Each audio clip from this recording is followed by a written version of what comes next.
श्री दत्त स्वामी समर्थ मूर्ती प्राण प्रतिष्ठापना निमित्त संगीतमय श्री गुरुचरित्र पारायण तसेच सोलापुरातील सर्व गुरुभक्तांना दत्तभक्तांना एक आध्यात्मिक पर्वणीचा लाभ श्री महालक्ष्मी सिद्धपीठ मंदिर राघवेंद्रनगर रामनारायण चंडक विहार सैफुल येथील औदुंबर कल्पवृक्षेच्या छायेत श्री दत्त स्वामी समर्थ मूर्ती प्राण प्रतिष्ठापना सोहळ्यानिमित्त मिळणार आहे। लिम्का बुक ऑफ रेकॉर्ड पुरस्कार प्राप्त दत्त गवई संगीत विशारद ज्योतिष पंडित दत्त साक्षात्कारी ज्ञान माऊली यांच्या सुमधुर वाणीतून श्री दत्त संप्रदायातील कामधेनू म्हणजेच श्री गुरुचरित्र या दिव्य ग्रंथाचे गायन आधारे पारायण होणार आहे।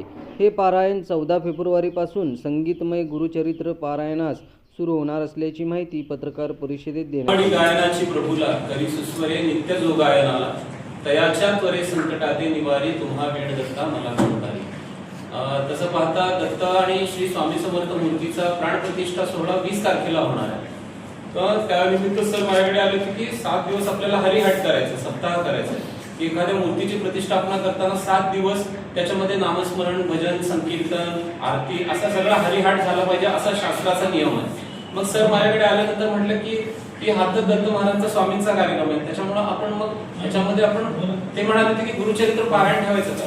पण आपलं जे वेगळेपण आहे ते गुरुचरित्र गायन आहे। अख्ख्या भारतामध्ये गायन कोणी करत नाही, कारण दत्त महाराजांना 3 गोष्टी प्रिय आहेत। एक पहिली गोष्ट म्हणजे गायन, दुसरी गोष्ट गुरुचरित्र आणि तिसरी गोष्ट अन्नदान।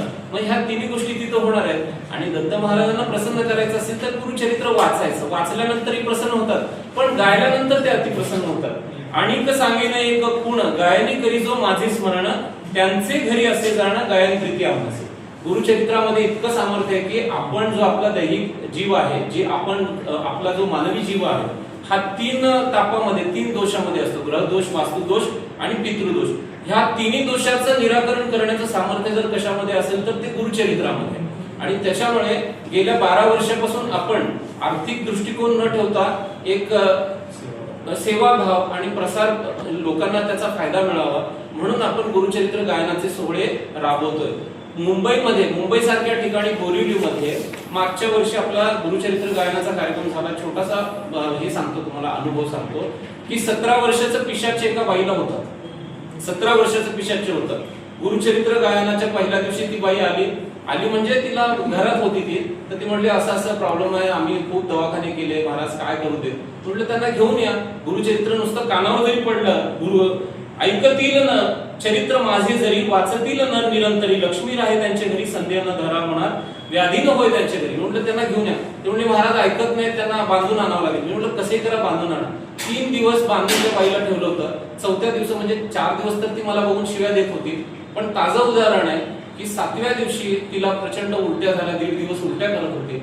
17 वर्षाचं पिशाच फक्त गुरुचरित्र श्रवण केल्यामुळे निरसन झालं। तर असे आमचे दरवर्षीचे खूप अनुभव आहेत। मग सर म्हणाले होते की माऊली पारायण करू, पारायणपेक्षा म्हटलं आपण गायन करू। मग आमचं गायनाचं बजेट वगैरे ते सगळं सागर संगीत साऊंड सिस्टीम असल्यामुळे ते काय बसत नव्हतं, तरी पण आपण सेवाभावनेनं स्वीकारलं आणि ते करतोय। तर आपला तर त्याच्यामध्ये रोल असा आहे की आम्हाला ह्या पारायणासाठी 100 लोकांचं 100 ते 150 लोकांचं आम्ही टार्गेट ठेवलंय, कारण ह्या गुरुचरित्राची स्पंदनं, ह्याचा आवाज जिथपर्यंत जाईल तिथपर्यंतची वास्तुदोष निरसन होतात, तिथपर्यंत ज्यांच्या कानावर जाईल त्या लोकांना संकटातून एक काहीतरी मार्ग मिळतो, ती स्पंदनं त्यांच्यापर्यंत पोहोचली की त्यांचंही कल्याण होतं। म्हणून आमची तळमळ काय आहे की 100-150 लोक पारायणाला कमीत कमी आली पाहिजेत। मग अचानकच आमचं परवा दिवशी ठरलं की आपल्याला जर माणसं जास्त पारायणाला जर जमवायचे असतील किंवा जास्त मोठ्या प्रमाणात करायचं असेल तर एकमेव आपल्याला पत्रकार बंधू हेच माध्यम आहे, आणि तुम्ही ह्याच्यामध्ये जरा थोडंसं लक्ष दिलं तर तुमच्या माध्यमातून तुमच्या लेखणीच्या प्रभावाने जास्तीत जास्त साधक या पारायणासाठी जमतील। यावेळेस भानुदास सूर्यवंशी, संजय जाधव, हनुमंत मोतीबने, सुरेश बिराजदार, ज्ञानेश्वरी माऊली वाघमारे उपस्थित होते। या प्रसंगी ज्ञान माऊलींनी एक संगीतमय गाण्याचे कडवे गाऊन दाखवले।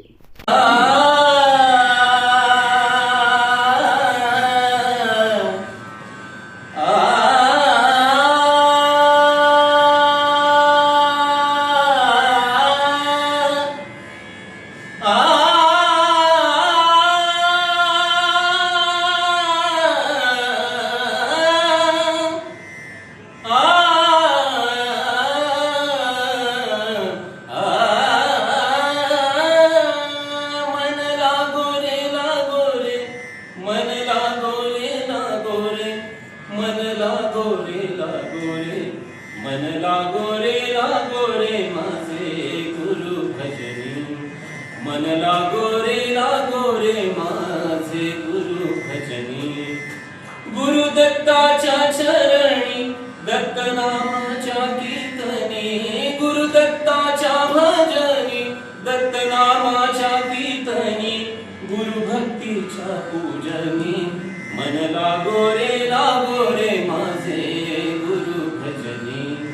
मन लागो रे माझे गुरु भजनी.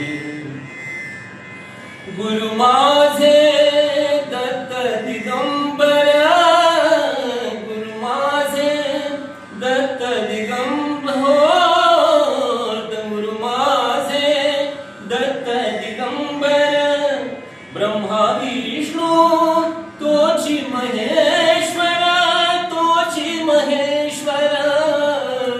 ब्रह्मा विष्णू तोची महेश्वर. तोची महेश्वर.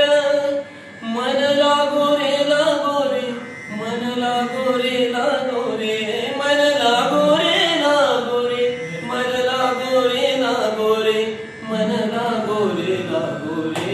मन लागो रे माझे गुरु भजनी.